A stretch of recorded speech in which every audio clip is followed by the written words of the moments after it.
如果我说的法子不管用，再用你的法子行不行？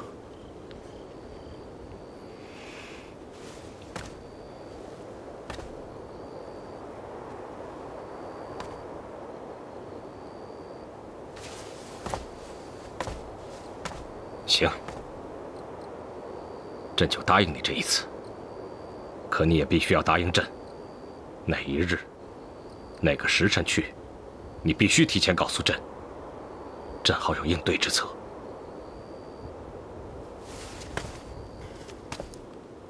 是，姐，姐姐，我做梦梦见你了。我这不是来了吗？皇上为姐姐平反昭雪了，咱家的房子也归还了，皇上还给咱们抚恤。我梦见了爹，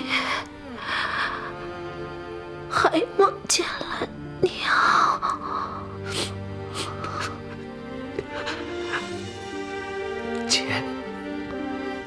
姐呀，我知道姐姐的心事。爹和娘都很好，你不用惦记着啊。姐始终等你来，有话要对你说。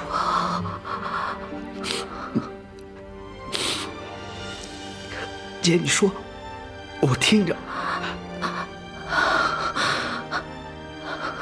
日后你若有了女儿，千万不要送她入宫。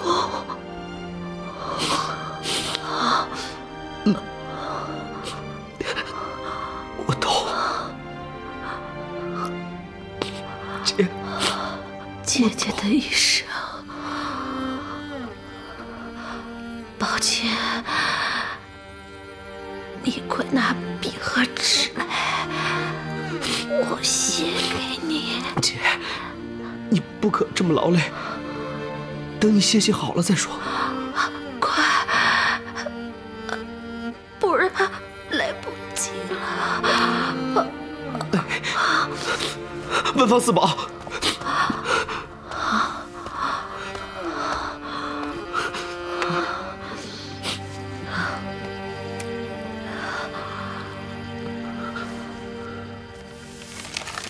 来，姐，写吧，慢慢写。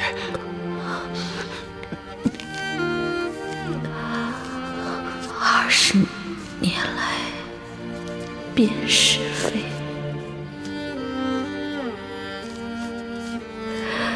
柳花开处照宫闱。三春真谛处春景，互似相逢大梦归。你快收好，别让皇上看到。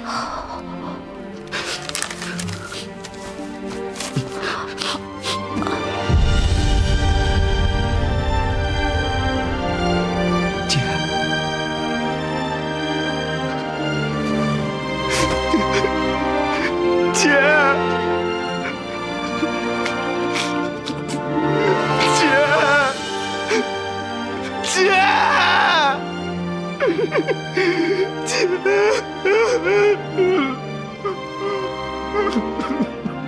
皇上驾到！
抱歉，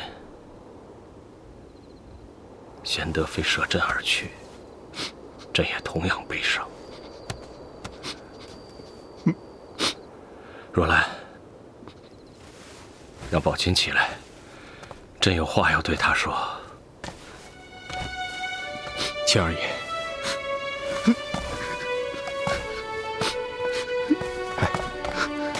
秦二爷节哀。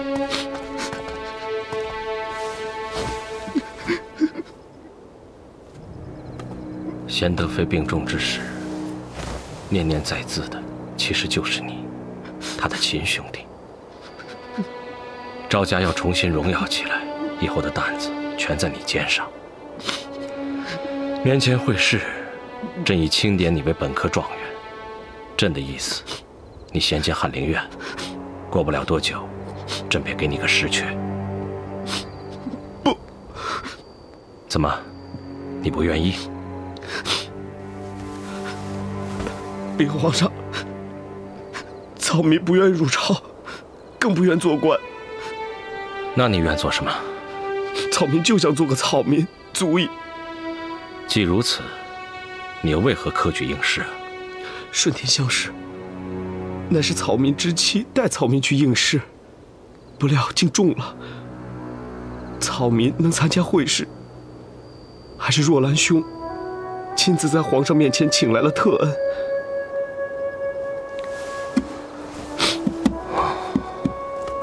朕想起来了，你参加会试，是为了金榜题名，耸动天下。朕或能特赦你府上的抄家之罪。是。可你确有才学，不入翰林，岂不可惜？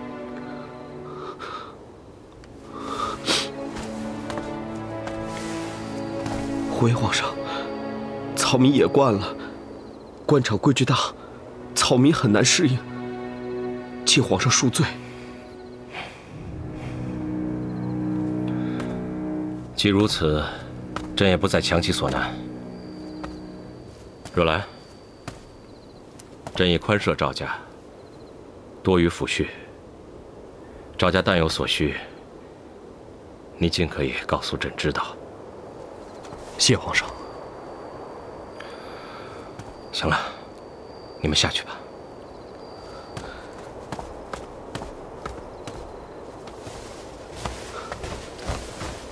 臣草民告退。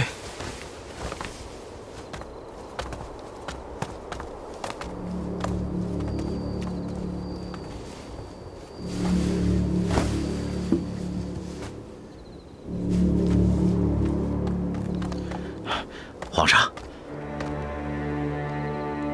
恒臣是。洪熙的案子该了结了。李亲王在郑家庄私设镖局，其实就是豢养王府亲兵。这些年已经做大了，皇上要了结这个案子，恐怕得大动干戈了。朕知道。请皇上给臣下道旨谕，臣带人马到郑家庄公开抓捕他。不。朕亲自去。皇上，这太危险了。朕早有准备。朕担心的不是这个，而是你方才所说的“公开”二字。洪熙私购军火，豢养军队，这是谋反呐！皇上自然要昭告天下，以正视听啊！以正视听，就怕有人不按着朕让他们去看的方向去看，不按着朕让他们去听的方向去听。哪个有这么大胆子？比如朕的16叔。庄亲王。16叔始终不赞成朕的解决方式，朕总不能杀了16叔。那皇上要如何处置这案子？近来，庄亲王与洪熙等人结党营私，往来诡秘。微臣想，皇上这份降罪诏书该如何措辞啊？朕方才说过了。结党营私，往来诡秘。可洪熙他是要谋反啊，这好像是两个完全不同的案子啊。朕要的就是是此案也，非此案也。请皇上明示。洪熙逆案的起因从来没有存在过。是。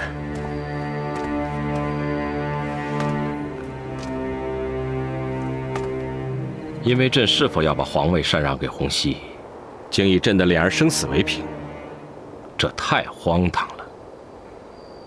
自从盘古开天地，三皇五帝至今，如何会有这等不可思议的禅让？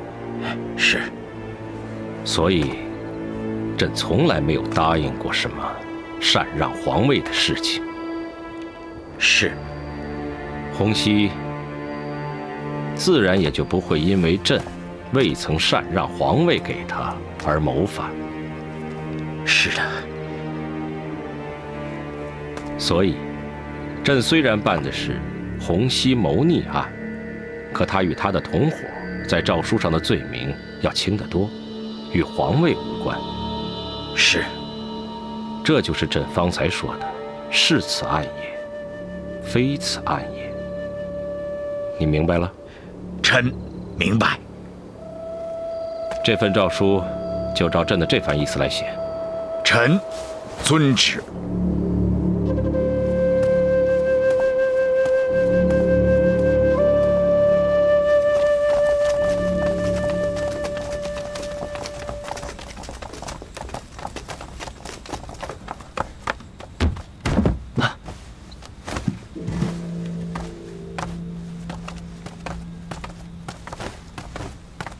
秦二爷，请。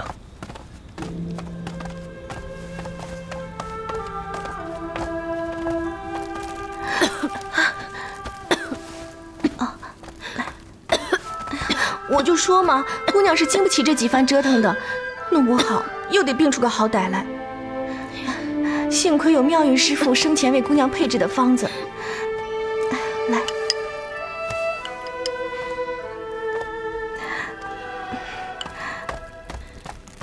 秦哥哥出去一整天了，如何还不回来？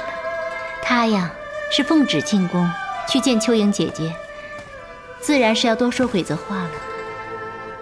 倒是若兰，她应该先回来才是。她明知道咱们是暂且住在云翠庵，要我说，你也是个不懂享福的。既然皇上对兰少爷比亲兄弟还亲，自然在宫里头给你们备下了寝宫。我才不稀罕住什么寝宫呢。那你也不应该住在这里，这里可是齐姐姐的云翠庵，别个住在这儿也就罢了，你偏也要住在这儿，殊不可解。胡说！你要是说这个，倒勾起我心事。当年建造这个园子的时候，姐姐妹妹们个个都有自己的住所，偏就没有我的。我每次回来都要住在老祖宗那边。宁姐姐，你也是个有自己住所的，怎么这次回来你不去住你的萧玉馆，也要挤在这云翠庵里？你呀，这才叫殊不可解呢。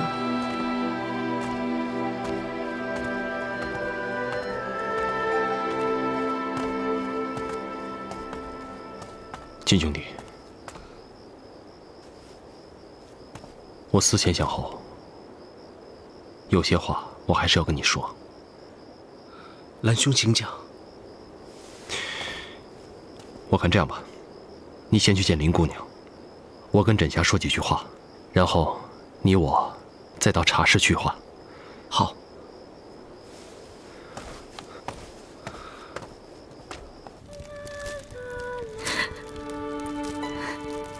秋莹姐姐真是死得好惨。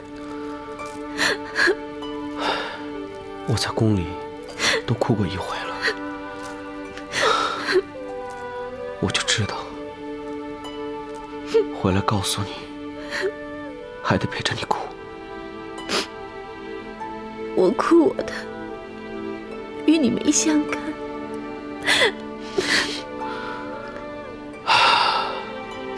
我是说，近来天天都会发生一些惹人悲伤的事情。住在这个云翠庵里，不管看到什么，都会想起齐姐姐。整天这么触景生情，对妹妹的伤病没好处。可我再不想回孝峪馆。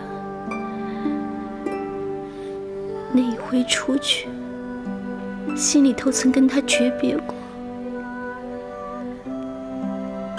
后来与齐姐姐住在这云翠庵里，说来也奇怪，从此也只有在这儿住着，我心里头才最是安谧。总是在这里，已不是长久之计。如今赵氏两府都在休整，等太太他们回来了，就立刻迎娶了妹妹。等到了那个时候，咱们就可以离开这个伤心的地方，住进咱们的新房子里面去。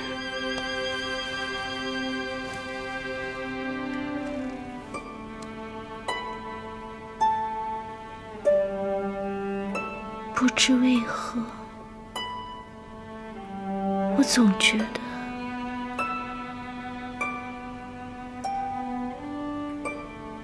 我等不到那一天了。胡说，妹妹又在胡说了。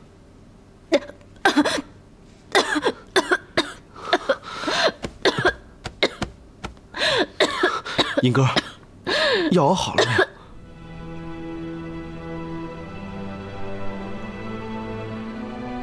皇上在宫里，还真给你我预备了寝殿，你偏不去。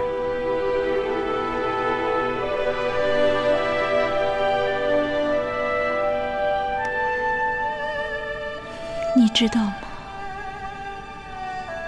听到齐姐姐的死讯，我头一个念头是什么吗？是什么？我真的觉得很对不起她。要是说起这个，是我对不起他，跟你没关系。如何会没关系？如今我是你的妻子。真夏，你一定要住在这云翠庵里，就是因为这个。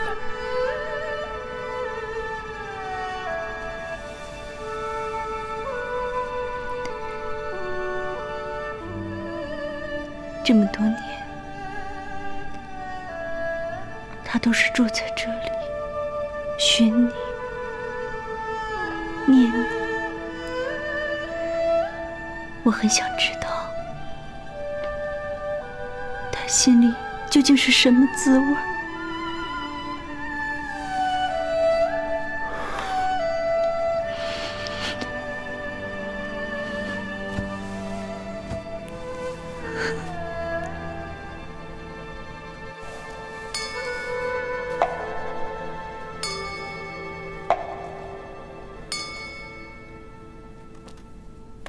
兰兄，我现在怎么感觉特别想哭，又哭不出来？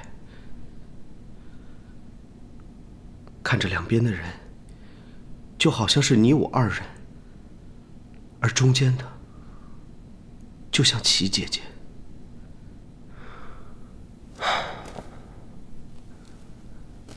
你说的对，想哭又哭不出来。齐玉走了，和我们阴阳两分，似乎该哭。但是他是升天堂，不是入地狱，我们自然不该哭出来，因为我们都是一类人，迟早要走上这条道路。说的太对了，姐姐她是为了我和林妹妹，她就像是佛祖所为，以身饲虎，她就是我们的女菩萨。她是走在了我们的前面，我相信我和齐玉的重逢之日，指日可待。兰兄这句话不知是真言还是吉言，我真是感受不准，怎么听得我心慌慌的？近来发生了那么多的事情，生生死死，聚散离合，让我的心里很不平静。是啊，这些事许多都是因为我。你千万不要这么说，冤有头债有主，这原是皇室的夙愿，牵连到你家。兰兄要说什么？皇上要终结这场夙愿。如何终结？我只能猜想。皇上把一切都准备好了。这些年来，我也只不过是这盘棋上的一枚棋子而已。我相信，皇上是胸有成竹，他一定能终结这场危局。那兰兄在担心什么？这是一场皇权归属的危局，要解决这个问题，必须要诉诸武力。对，兰兄采购过许多红衣火炮，现在恐怕都在郑家庄吧？李亲王爷同样运筹了多年，手里有多种应对方案，他抱定了鱼死网破，甚至是武力夺权的决心。真的会打起来？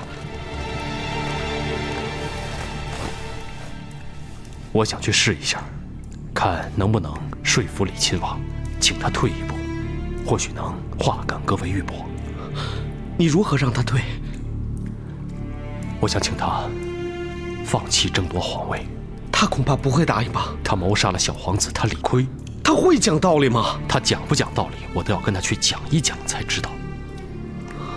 兰兄，我能帮你做什么？不用了，我只是没有把握能说服李亲王。如果说，万一他把我关起来，如果说他万一不放我出来，我想请你帮我照顾好枕霞。我也看过《三国演义》，里头有关云长单刀赴会的故事。只是不知，关老爷赴会之前，把自家的妻子托付给谁人？关公何等英雄，他自信能全身而返，用不着托妻。可兰兄去了，却有可能回不来，所以我要做好这种准备。那就不要去。我叫了李亲王4年的阿玛，当此危局，我不能置之不理，我不能装作好像我跟他从来就没有发生过任何关系。可你一直在他身边卧底，他恐怕得恨死你了。没有那么简单，他也同样换了我4年的嗔儿。枕霞能成为我的妻子，也是他为我做主娶的。你一定要去。我一定要去。所以我请你帮我照顾好枕霞。我跟你一起去。不行，你听我说，就算你跟李亲王有4载的父子关系，可你毕竟是皇上派在他身边的卧底。就算李亲王他对你有亲情，那也是爱恨交集。可我就不一样啊，我和李亲王无冤无仇，不会因为我帮着你劝说他放下屠刀，他就把我给开刀问斩了呀。我的阿玛，我知道，如果是平常的情形，以他的身份和修养，他自然不会，也没有必要伤及无辜。那不就得了？就算李亲王真要跟你翻脸的话，把你给抓了起来，我也好赶紧去通禀胡掌门来救你啊。可现在不是平常的情形啊，现在是非常之时。如果说抱定了鱼死网破，你走不脱，你也陷入这个死局，那怎么办？你竟不怕死？难道我是贪生怕死之辈吗？咱们是兄弟，要死就要死在一起。混话！你如果死了，平儿怎么办？你如果死了，那齐玉不是白死了吗？你要是有个3长2短的话，这霞妹子怎么办？我说你怎么就这么拧呢？我就再问你一遍，你能不能不去？不能，此意已定，这是我的责任。那我也一起去，这也是我的责任。你，好，宝琴呐，宝琴，你去我也去，咱们都死了，咱们都去了，那我的枕霞妹子我托付给谁？后天这抚顺两府的修缮工程马上就能完工了，到时候太太也就回来了。那个时候，枕霞妹妹和林妹妹会跟太太在一起，你放心，不会有事的。什么有事儿没事儿的？怎么这么晚了？你们两个还在这喝茶呀？你怎么来了？我和兰兄正在商议这抚顺两府的修缮之事。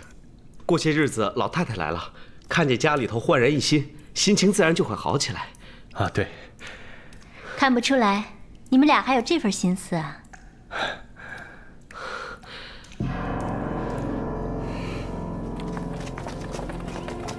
落轿。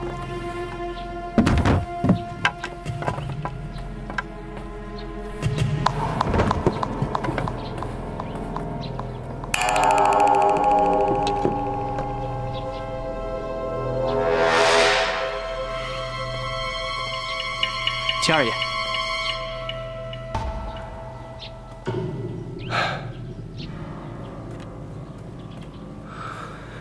秦兄弟，你非去不可吗？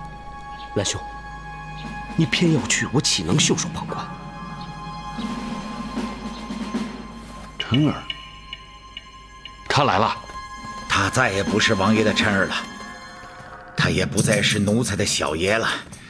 他是弘历派到咱们身边的卧底呀！我一时情急啊！奴才请令，现在就把他抓起来。他终究叫了我4年的阿玛，我也喊了他4年的琛儿。我了解他，他知道自己暴露了还敢来见我，所以他不怕被抓。想必是有重要的事情要跟我说。王爷，你还要见他吗？见。遵命。即使不用劳烦大管家，我又不是不认得路。今非昔比，奴才还是理应伺候着兰少爷。看来，大管家全都知道了。兰少爷在府上4年多，应该知道，奴才也并非个个都是饭桶。自从知道宫里的来福爷爷是大管家的亲兄弟，如今看来是真的呀。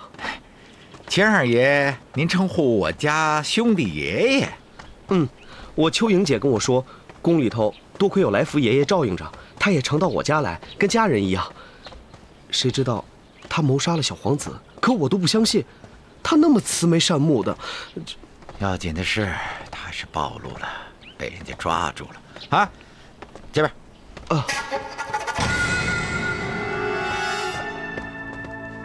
王爷来了。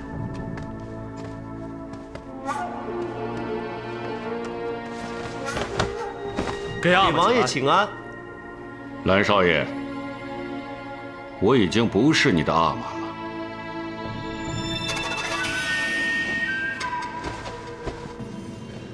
一日为父，终生为父。没想到你还敢回来。我觉得我不能不回来。你这是自投罗网。我给阿玛当了4年的儿子，有些话我不能不当面来说。你还有什么好说的？给皇上做了内线，心里有愧，来向我认错的吗？还是认为我跟皇上斗是错的，来向我问罪的？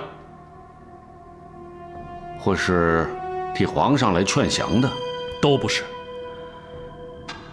我当内线，却没查出您在宫中安排的内线。永琏还是死了，这说明我不称职。皇上要向您宣战，也用不着我来出面。至于说劝降，若兰从来没有抱此奢望。我只是觉得人死的够多的了，血流得太惨了。希望您能跟皇上停止这场决斗。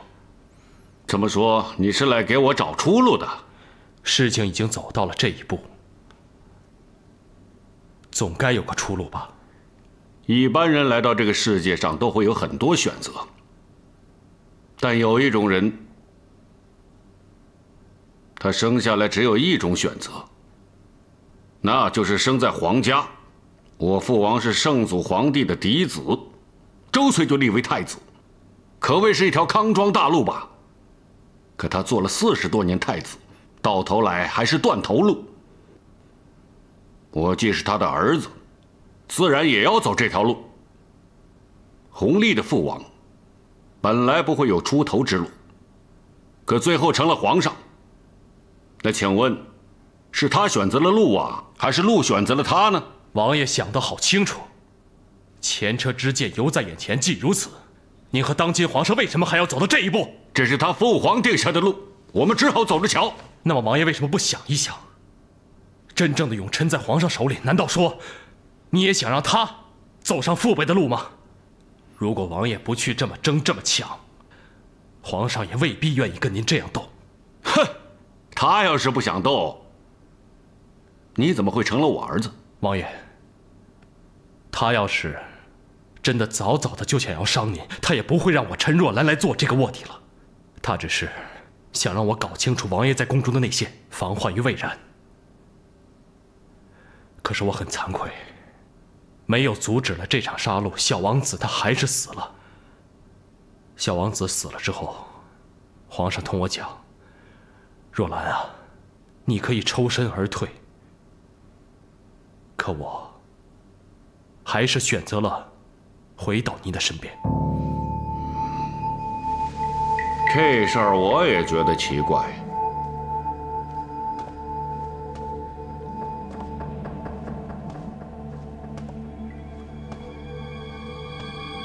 或许你回来是为了报仇？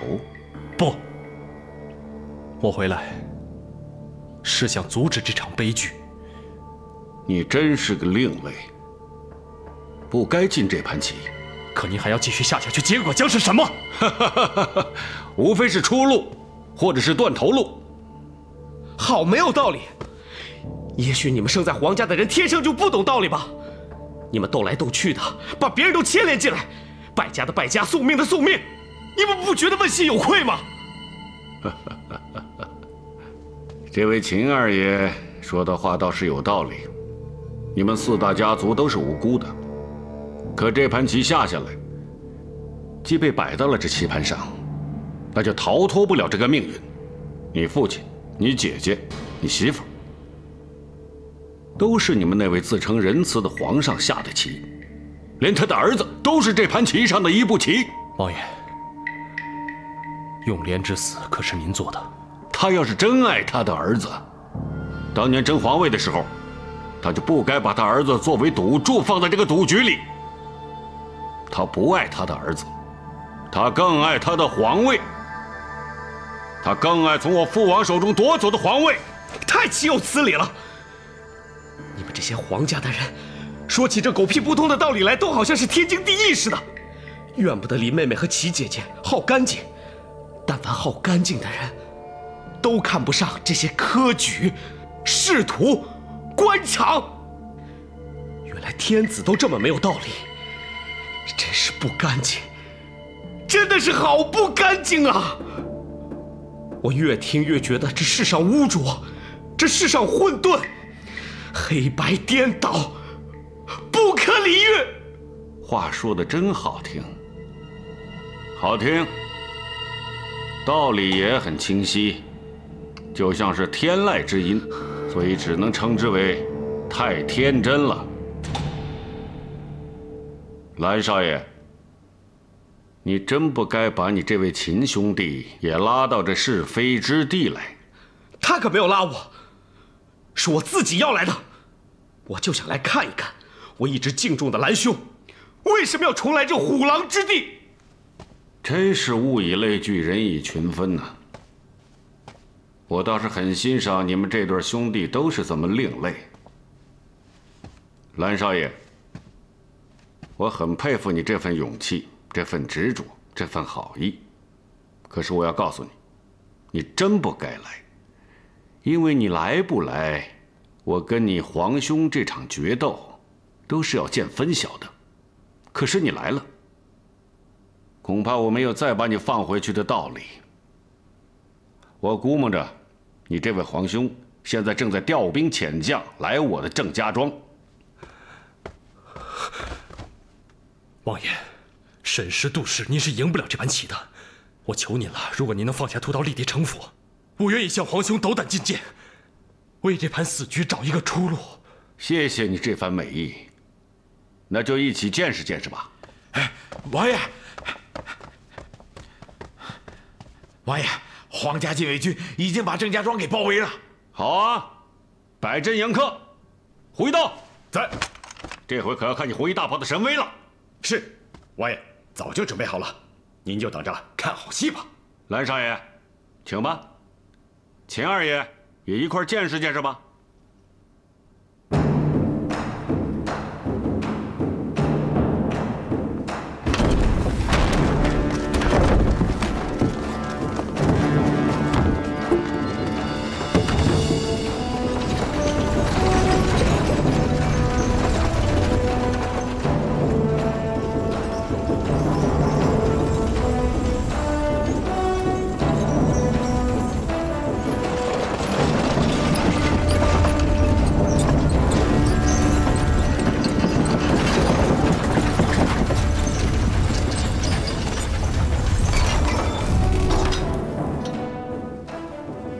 阿玛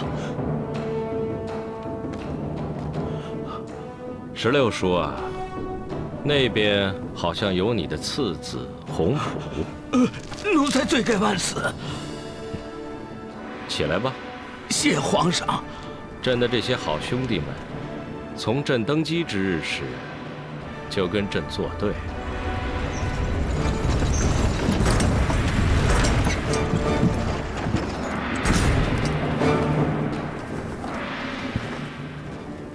皇兄，朕今日到郑家庄溜达溜达，你何必搞得如此隆重？弘历，你既是来摊牌的，就无需玩什么玄虚，把你的底牌亮出来吧。李亲王，皇上的名讳岂是你能乱教的？不碍事。朕的这些好兄弟，跟朕从小打闹惯了，早就没了规矩。可朕的大皇兄开门见山，出口就讨要朕的底牌，这倒是朕没想到的。那就让朕把话说明白。除非脸儿起死回生，皇兄，你的皇帝美梦就不必再做了。弘历，你今天来就为了告诉我这个吗？自然没那么简单。你既是杀害脸儿的主谋，朕要你束手就擒。